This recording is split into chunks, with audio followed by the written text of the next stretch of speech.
मध्य प्रदेश में मुख्यमंत्री शिवराज सिंह चौहान और कांग्रेस प्रदेश अध्यक्ष कमलनाथ के बीच जुबानी जंग जारी है। कभी दोनों एक दूसरे की सरकार के कामकाज का हिसाब मांगते हैं, तो एक दूसरे पर निजी हमला करने से भी नहीं चूकते। इसी कड़ी में अब सीएम शिवराज सिंह चौहान ने कमलनाथ पर तीखा हमला बोला है। सीएम शिवराज सिंह चौहान ने अमिताभ बच्चन की फिल्म दीवार के मशहूर डायलॉग "मेरे पास दौलत है, गाड़ी है, बंगला है, सब कुछ है, लेकिन तुम्हारे पास क्या है" के जवाब में "मेरे पास माँ है" के अंदाज में कमलनाथ पर हमला बोला है। कमलनाथ का नाम लिए बगैर उन्होंने कहा कि उनके पास हेलीकॉप्टर, हवाई जहाज, दौलत संपत्ति, इसलिए सीएम पद के उम्मीदवार हैं, जबकि उनके पास जनता है। उनके पास हवाई जहाज है, उनके पास हेलीकॉप्टर है, उनके पास कार है, उनके पास दौलत है, इसलिए वो कांग्रेस के नेता है, लीडर है और मुख्यमंत्री के उम्मीदवार हैं। लेकिन हमारे पास जनता है। शिवराज सिंह चौहान के इस बयान पर कांग्रेस अध्यक्ष कमलनाथ ने पलटवार किया है। कमलनाथ का कहना है कि उनके पास ना कोई उद्योग धंधे हैं, ना बड़ी धन दौलत। अगर शिवराज के पास कोई प्रमाण है तो वो सामने रखें। झूठ बोलने से बाज नहीं आएंगे।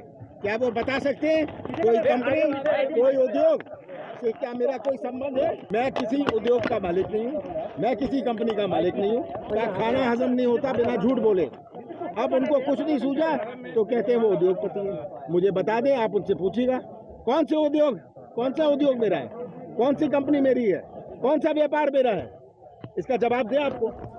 मध्य प्रदेश में 2023 की चुनावी जंग नीति और नेतृत्व दोनों के मोर्चे पर लड़ी जा रही है। यही वजह है कि दोनों पार्टियां न केवल अपनी अपनी सरकार के काम गिना रही हैं, बल्कि सीएम फेस के तौर पर भी शिवराज और कमलनाथ की छवि को सामने रखा जा रहा है। बीजेपी मुख्यमंत्री शिवराज सिंह चौहान की जनहितैषी योजनाओं को गिनाकर उनकी आदमी के नायक वाली छवि पेश कर रही है, तो कांग्रेस अध्यक्ष कमलनाथ को कॉर्पोरेट का चेहरा बताया जा रहा है। देखना ये है कि जनता को इनमें किसका चेहरा भाता है। Bureau report, IND 24।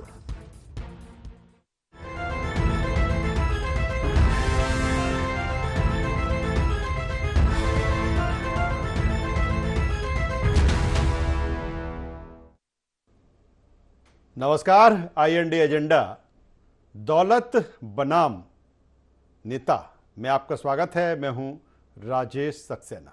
आज इसी मसले पर बातचीत करेंगे, चर्चा करेंगे। चर्चा शुरू करें उससे पहले देख लेते हैं एजेंडा पॉइंट्स। विधानसभा चुनाव से पहले क्यों शुरू हुई दौलत बनाम जनता की बात? क्या कमलनाथ को गैर जमीनी नेता बताने से बीजेपी को मिलेगा चुनावी फायदा?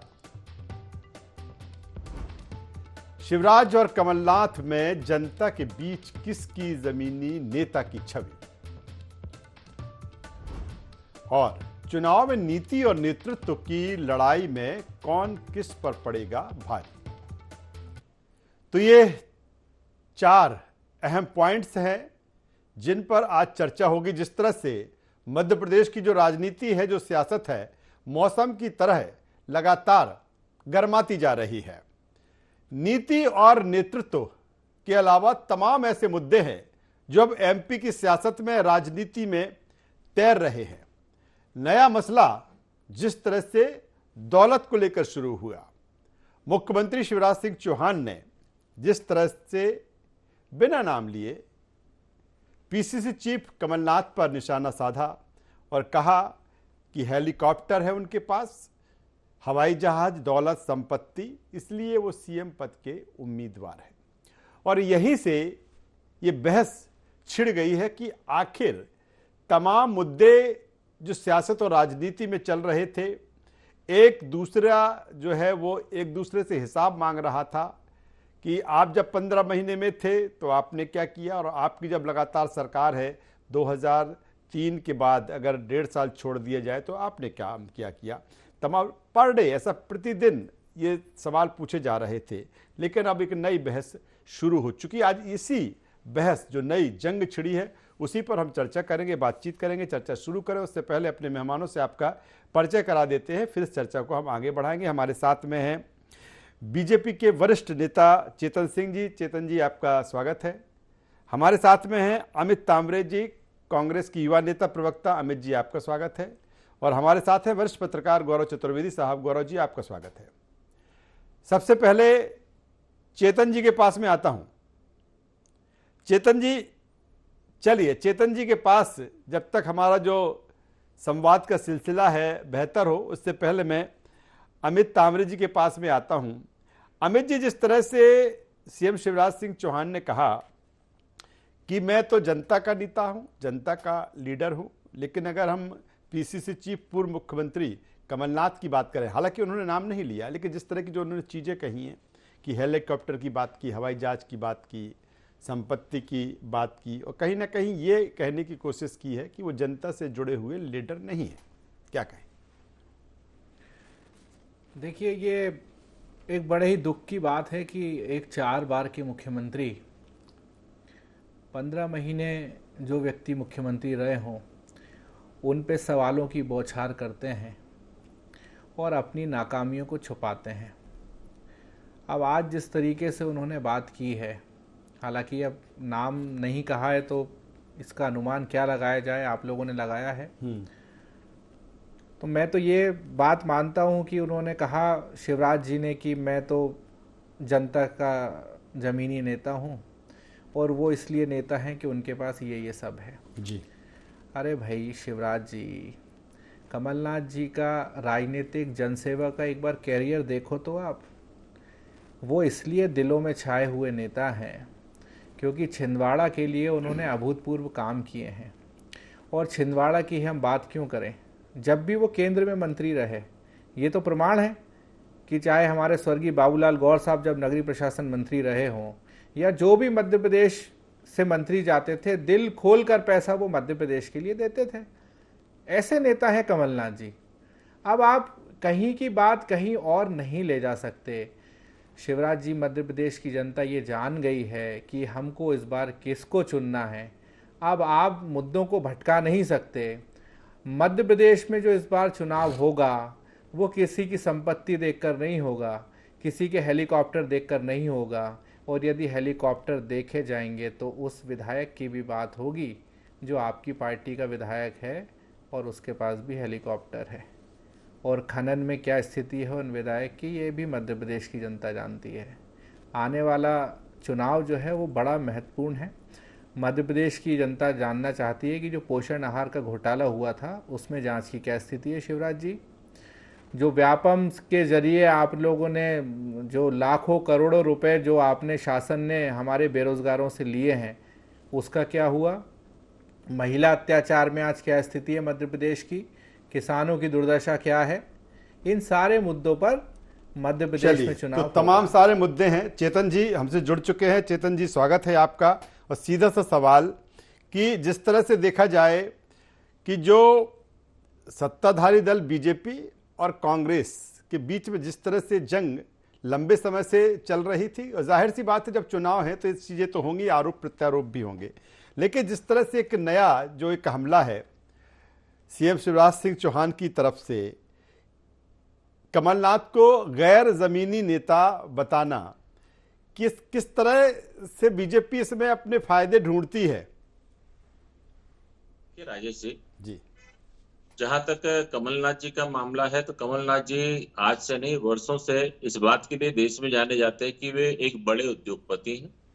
प्रदेश में भी उनका बढ़िया अच्छा खासा व्यवसाय है। मौजीवेयर कंपनी के वे घोषित अघोषित दोनों तरह से मालिक हैं। और इस देश में विभिन्न प्रकार से अगर आप गूगल पे भी सर्च पर जाएंगे तो मेरे को लगता है 13-14 कंपनियों पे मालिक हैं। ये क्या परिस्थितियां हैं कि कमलनाथ जी इनकार कर रहे हैं कि मैं किसी भी कंपनी का मालिक नहीं हूं, मेरा कोई उद्योग नहीं, मेरा कोई व्यवसाय नहीं। अगर है तो माननीय शिवराज सिंह चौहान बताएं, क्या कोई उद्योग चलाना, कोई धंधा करना कोई गुनाह है क्या? और अगर गुनाह नहीं है तो आप इससे इनकार क्यों कर रहे हैं? और ये सारे प्रश्न हमने नहीं उठाया, ये सारा प्रश्न किसने उठाया है? कांग्रेस के दिग्गज नेता और आपके अधिकृत रूप से पार्टी के अधिवक्ता विवेक तन्खा साहब ने उठाया है। और उन्होंने बहुत साफ कहा है और एनएसयूआई के कार्यक्रम में कहा है कि हमारे यहाँ जिस पर पैसा होता है, जिस पर सामर्थ्य होता है, जिस पर संबल होता है, जिस पर सारे प्रकार के संसाधन होते हैं, उसी के हाथ में लीडरशिप दी जाती है। और यही कारण है कि कमलनाथ जी को हमने 76 साल की उम्र में भी मध्य प्रदेश की जवाबदारी, जिम्मेदारी दी। ये हमारा बयान थोड़ी ना है। अब आप बताइए, एक राजनीतिक रूप से अगर किसी पार्टी का वरिष्ठ नेता इस प्रकार की बात करे, और भारतीय जनता पार्टी से अगर मीडिया पूछे, तो क्या माननीय मुख्यमंत्री शिवराज सिंह चौहान जी इतना भी नहीं कह सकते कि अगर उनके यहाँ सारा चीज धन बल से तय होता है, तो हमारे यहाँ तो भैया हम जनता के सहारे हैं, हम तो संगठन के सहारे हैं, हमारे यहाँ तो सारी चीजें उनके भरोसे।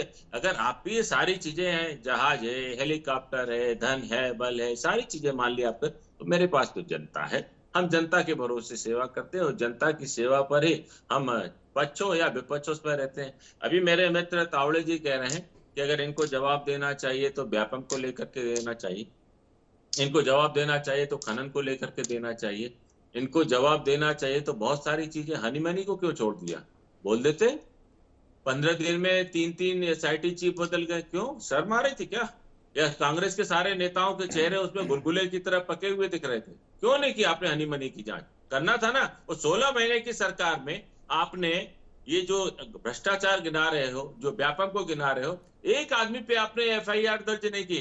ये मेरी सरकार का साहस था, नैतिकता की, कि माननीय मुख्यमंत्री शिवराज सिंह चौहान जी ने जरूरत पड़ने पर अगर उसमें सम्मिलित पाए गए तो अपने मंत्री को भी जेल भेजने का काम किया। भारतीय जनता पार्टी का चरित्र इस प्रकार का, ये कांग्रेस का चरित्र, माफ करना, चलिए कांग्रेस सारे देश में नोट और चलिए, वोट को कबाड़ करके आता रखने हूं वाली चेतन जी, एक दोबारा मैगजीन आता के हूं रूप आपके में पास जानी में। जाती जी है। तो चलिए, आप नोट और वोट की गौरव चिंता करो, चतुर्वेदी नोट साहब और हमारे वोट का साथ बैंक में बनाइए है। आप। गौरव जी, सीधा सा सवाल इस बात को लेकर है कि आखिर इस तरह के बयान की आवश्यकता क्या पड़ गई? क्या यही बात है कि मीडिया ने पूछा तो सीएम शिवराज सिंह चौहान जी ने उसका जवाब दिया, या फिर जिस तरह से चेतन जी कह रहे हैं कि विवेक तनखा ने जो कुछ कहा है उसी को तो उन्होंने आगे बढ़ाया है? देखिए, स्वाभाविक तौर पर जो चुनाव के मुद्दे होना चाहिए, वो मुद्दे ना होकर अगर ये मुद्दा हो जाए कि आपके पास धन है, बल है, गाड़ी है, पैसा है, मेरे पास जनता है। जनता तो स्वाभाविक तौर पर हर उस पार्टी के साथ रहती है जो चुनाव जीतती है, आगे आने वाले समय में जो चुनाव जीतेगी या पहले चुनाव कभी जीती। महत्वपूर्ण बात है कि जो प्रदेश की वास्तविक स्थिति है उसको लेकर के दोनों राजनेता आपस में बात क्यों नहीं कर रहे हैं? क्यों वस्तु स्थिति को लेकर के जवाब नहीं दिया जाता या उन्हें आंकड़ों में घुमा फिरा कर जवाब दे दिया जाता है? ये सिर्फ एक ड्रामा है। और मुझे तो लगता है, अब मैंने कई लंबे समय से मैं महसूस कर रहा हूँ कि ये ड्रामा दोनों मिलजुल कर रहे हैं कि हम जनता को भ्रमित करे रहे, असली मुद्दे पर बात ना करें, और जिससे दोनों ही पार्टी के नेता या कार्यकर्ता आम जनता के बीच जाकर वस्तु स्थिति पर बात ना करें। हम सिर्फ ऐसी विषय पर बात करने लगे जो किसी मुद्दे की बात नहीं। प्रदेश में बहुत सारी समस्याएं हैं, उन समस्याओं का निदान करें, बेरोजगारी को लेकर के व्यवस्था करें। आज ही मुझे किसी मित्र ने बताया, राजेश जी, कि 3 इन्वेस्टर समिट हुई हैं और हर बार ये पत्र निकला कि सभी लोगों को जमीन 1 माह के अंदर आवंटित कर दी जाए। आप कल्पना करेंगे 12 साल बाद भी 10% लोगों को जमीन आवंटित नहीं हो पाई है।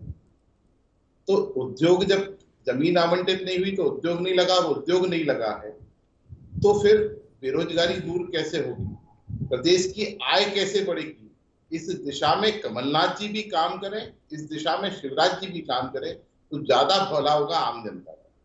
चलिए गौरव जी, आता हूं दोबारा आपके पास में। अमित तांबरे जी हमारे साथ में। अमित, जिस तरह से चेतन जी कह रहे थे कि जो विवेक तनखा जी ने जो बात कही, कांग्रेस के सीनियर लीडर, उसी बात को तो सीएम शिवराज सिंह चौहान ने आगे बढ़ाया है।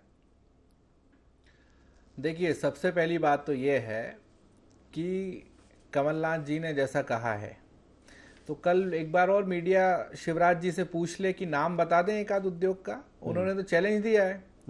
अब चैनल पे बैठकर झूठ बोलें या मुख्यमंत्री जी झूठ बोलें, उन्होंने तो चैलेंज दिया है कि एक भी कंपनी उनके नाम से बता दें तो वो मान जाएंगे। और दूसरी बात, बड़ी बड़ी बातें करते हैं भारतीय जनता पार्टी के लोग। अरे मेरी बात सुनो, ये वो कमलनाथ जी हैं जो दून स्कूल में पढ़े। इनकी पारिवारिक पृष्ठभूमि क्या थी, इनकी आर्थिक पृष्ठभूमि क्या थी, ये पूरे देश को नहीं दुनिया को मालूम है। अरे आप तो अपनी बताओ कि वो भारतीय जनता पार्टी के नेता जो साइकिलों से घूमते थे आज 1-1 करोड़ की गाड़ियों से घूम रहे हैं। शिवराज जी की कहना नहीं चाहिए पारिवारिक पृष्ठभूमि, सारी भूमि क्या थी और आज कहां पहुंच गए वो। और इस देश में चुनाव आयोग है, जब चुनाव कोई भी व्यक्ति लड़ता है तो एफिडेविट जमा करता है। उस एफिडेविट को निकालिए आप, कमलनाथ जी का और शिवराज जी का। आप मीडिया में कुछ भी बोल लें, इस मुद्दे को आप नहीं भुना सकते। और जिस तरीके से बातें की जाती हैं कमलनाथ जी के बारे में, मेरा कहना सिर्फ इतना है कि उनकी पारिवारिक पृष्ठभूमि शुरू से ऐसी रही है। और वो जो चैलेंज दे रहे हैं, मुझे लगता है कि कल शिवराज जी से पूछेंगे तो वो जवाब नहीं दे पाएंगे कि किस कंपनी के मालिक हैं वो। और हम एक बात और जानना चाहते हैं कि शिवराज जी, आप अपनी संपत्ति बता दीजिए कि चुनाव के पहले जब युवावस्था में आप थे, आपके पास कितनी संपत्ति थी और आज आपके पास कितनी संपत्ति है, वो कहां से आई। तो ये स्पष्ट अंतर है। दरअसल दिक्कत यह है कि पूरे देश में भारतीय जनता पार्टी के नेताओं के साथ दिक्कत यही है, मूलभूत मुद्दों को वो गायब कर देते हैं और ऐसे मुद्दे लेकर आ जाते हैं। और हम तो ये भी कह रहे हैं चुनौती के साथ कि शिवराज जी और पूरी भारतीय जनता पार्टी इसी मुद्दे को लेकर चुनाव लड़ लें। यदि ये महत्वपूर्ण मुद्दा है तो इसी मुद्दे के साथ भी चुनाव लड़ ले, तो जनता आपको बता देगी। कभी ये क्या है कि इनको सोते जागते कमलनाथ फोबिया है। छिंदवाड़ा में शिवराज जी वहां जाकर बोलते हैं कि कमलनाथ के राजनीतिक कैरियर को जमीन में गाड़ना है। ये एक मुख्यमंत्री की भाषा है। तो ये जनता, चलिए चेतन जी जवाब दीजिए, आने वाले समय में जवाब दे देगी। जवाब दीजिए। कह रहे हैं कि हवाई आरोप लगा रहे हैं, कहने को बताने के लिए कुछ नहीं है। चेतन जी, आवाज आपकी क्रैक हो रही थी, एक बार जी फिर से चेतन जी जवाब दीजिए। मैं आपका प्रश्न सुन नहीं पाया राजेश जी। मैं जिस तरह से अमित कह रहे हैं और कांग्रेस ये कह रही है कि कहने के लिए बताने के लिए कुछ नहीं है, इसीलिए हवाई आरोप लगाए जा रहे हैं। कहने के लिए कुछ नहीं है, बताने के लिए कुछ नहीं, तो हमारी खींची हुई लकीरों पर चल क्यों रहे हो। माननीय मुख्यमंत्री शिवराज सिंह चौहान जी ने कहा है कि हम हमारी लाडली बहनों को 1,000 रुपए देंगे, तो कमलनाथ जी का दूसरे दिन में आना था हम 1,500 रुपया देंगे। 16 महीने की सरकार में सो रहे थे क्या? अगर देना था तो देते। गरीबों के संबल योजनाओं को बंद करके जो पाप कमलनाथ जी और उनकी सरकार ने किया है, उसका प्रायश्चित आपको करना पड़ रहा है।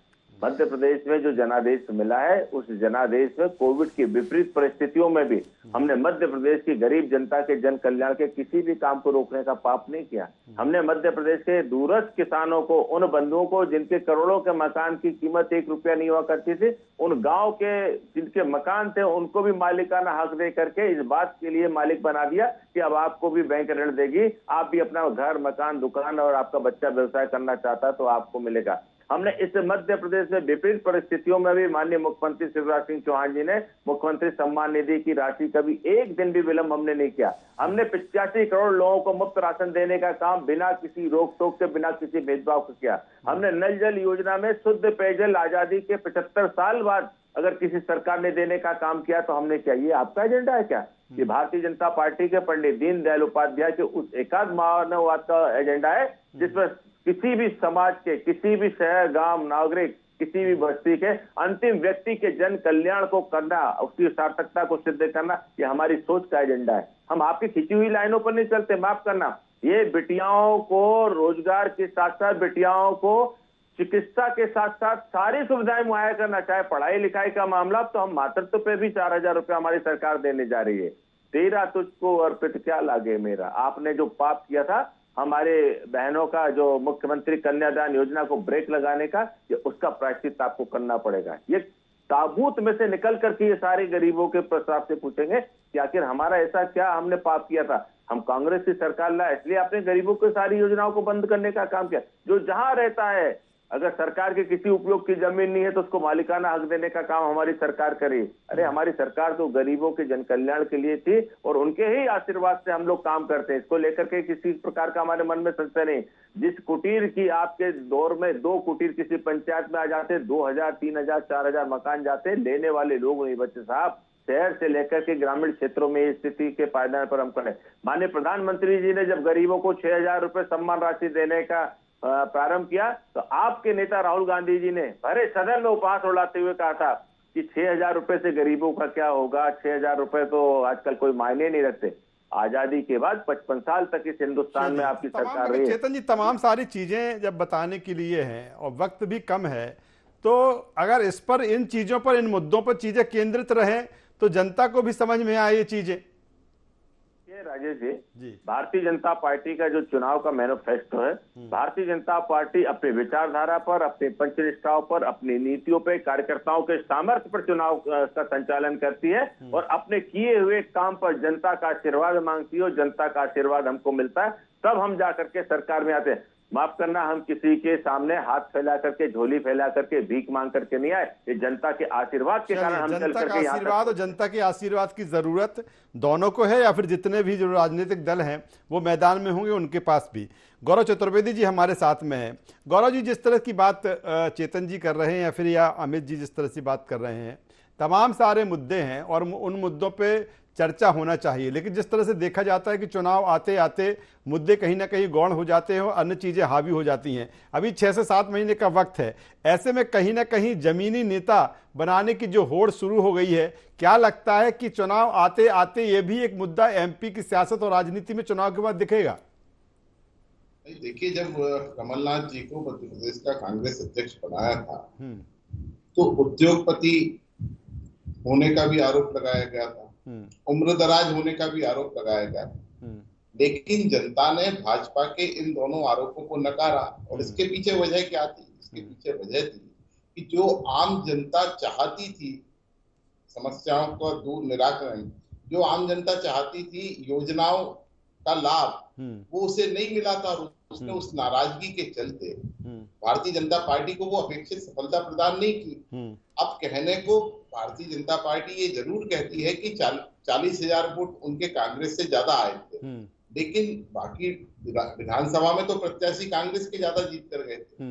सबसे महत्वपूर्ण बात है, अगर आपको चुनाव जीतना है तो आम जनता की समस्याओं को नजदीक से जाकर समझना होगा, उसे दूर करना होगा, उसे किन योजनाओं का लाभ चाहिए, उन योजनाओं का इम्प्लीमेंटेशन कितना हो रहा है, इसकी वस्तु स्थिति निकालना होगी। उसके बाद जाकर ही आप जमीनी नेता या जमीनी कार्यकर्ता बन पाएंगे और सरकार बना पाएंगे। तो क्या, जिस तरह का ये संदेश है सीएम शिवराज का, जो चीजें कही गई हैं, क्या इसको भावनात्मकता से, इमोशनल से भी जोड़ के देख सकते हैं? जिस तरह की चीजें कहा कि मैं तो जनता का सेवक हूं, जनता के बीच में रहता हूं। ये बात शुरू हुई है विवेक तनखा जी के एक कार्यक्रम को लेकर के। विवेक तनखा जी ने जो बात कही है उससे संभवतः चेतन भाई भी सहमत होंगे, और चेतन भाई की एक बात से मैं भी सहमत हूं कि अगर आप उद्योग कर रहे हो, अगर आप व्यापार कर रहे हो तो क्यों नहीं स्वीकारते?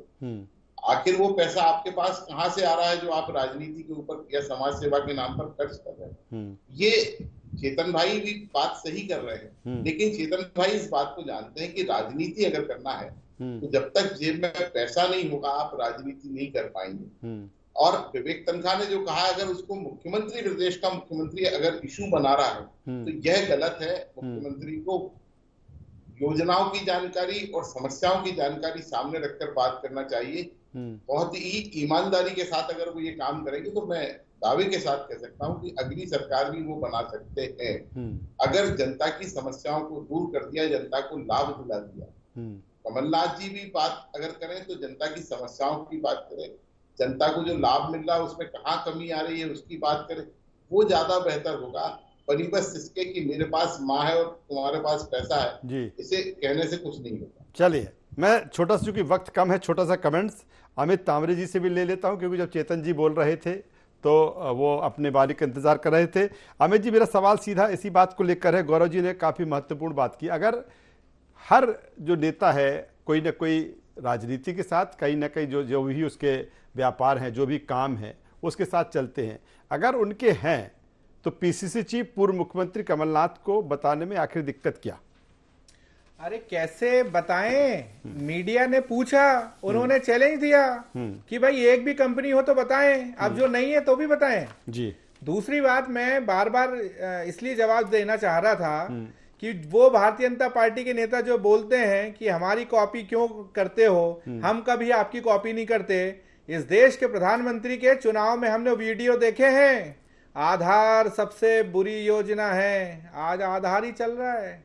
मनरेगा सबसे भ्रष्टाचार की योजना है, मनरेगा भी चल रहा है। और ये बात मध्य प्रदेश में तो कम से कम मत कहो कि हम जनता के बदौलत सरकारें लाते हैं, किसी के सामने भीख नहीं फैलाते हैं, ऐसा करते हैं वैसा करते हैं। लोकतंत्र का किस तरीके से हरण करा था आप लोगों ने।